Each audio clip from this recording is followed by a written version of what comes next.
The thing is, I'm a volunteer at this point. There's nothing I want to buy personally that I can't buy. And I don't really like yachts or anything like that. And so my interest is really from an environmental standpoint, to some degree from a national security standpoint, and then longer term from an overall economic situation standpoint, which is if you've got a non-renewable fuel, you better find a renewable source or the economy's going to collapse down the road. So my interest is what can we do to get as many renewable energy cars on the road as possible.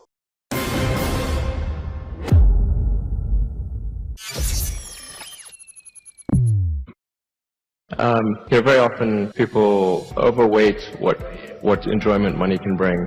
So like buying lots of things is not necessarily the thing that leads to happiness. And certainly being incrementally wealthy does not make one incrementally happy. At least for me, it's more like, what am I doing that's useful? Are my efforts making the world a little bit better? That kind of thing. I like to build things, I like to construct and to evaluate my efforts based on what things have I helped to build that people have enjoyed. That's really the main thing. Well, I think I'm going to stay on electric cars and rockets for a while. Yeah, it was actually never my intent to run Tesla, because running two companies is quite a burden actually. It's sometimes I run into people who think, oh, if you're CEO of the company, then they sort of imagine themselves, if they were CEO of the company, they would grant themselves lots of vacation and do lots of fun things. It's like that doesn't quite work that way.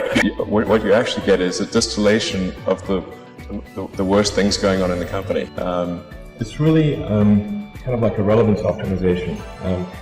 What do I think is going to make the biggest difference to the future of humanity?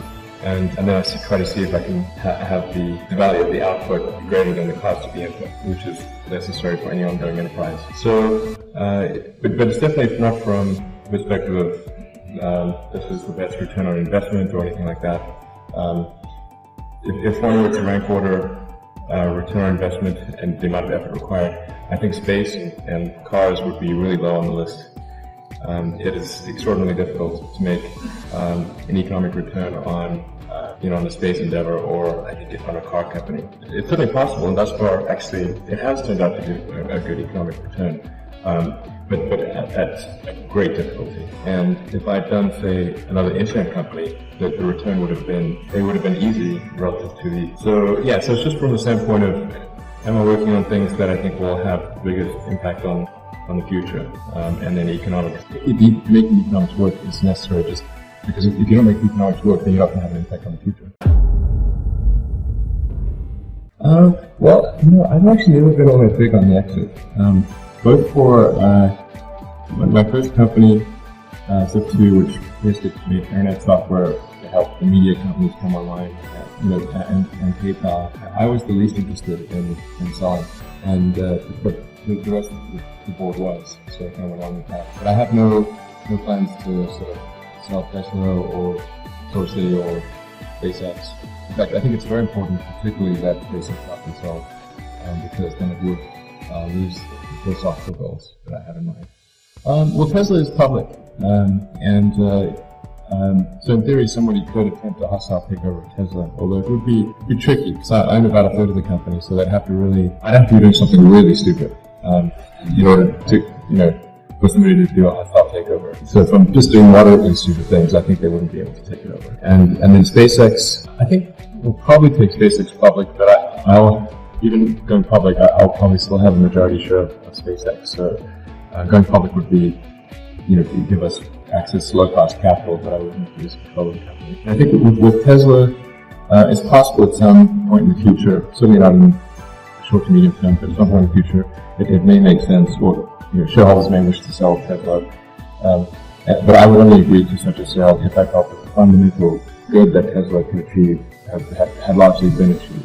And that fundamental good is the acceleration to sustainable transport. And that's, if one looks back at Tesla and says, well, what's the best outcome I can hope for Tesla? The best outcome I hope is that the presence of Tesla accelerated the transition to electric cars by 5 to 10 years. And the reason it's important to have that acceleration is that we have a tragedy, the common problem production of CO2, where we're consuming some CO2 capacity of the oceans and atmosphere. We're not paying for that at the gas pump. So you have to bridge that issue with innovation, and that's the fundamental goal of Tesla and Solar City. The idea of taking on something more is very frightening. I mean, possibly at some point in the future, certainly not the near term, there are, I think, an opportunity to create an electric jet, essentially. And I do think one could create an electric jet that is really exciting, something that would be supersonic, vertical takeoff and landing, pure electric, just a big leap forward. I think that's I'm quite confident it's doable, provided that there's a rough doubling of the energy density in batteries over capacity. We'll be basically around the 500 watt-hours per kilogram level is where it starts to make sense. I do think there's the possibility of a fifth mode of transport, which I've talked about, mentioned tangentially. I'd like to sort of publish something about that maybe in the next month or two, once Tesla's at steady state production. And I want to flesh it out a little bit so that and pre-address some of the rebuttals that people will come up with, rather than just sort of put it out there and then have the rebuttal occur and have unaddressed rebuttal. I guess the way to think of it is it's like a cross between a Concorde and a railgun.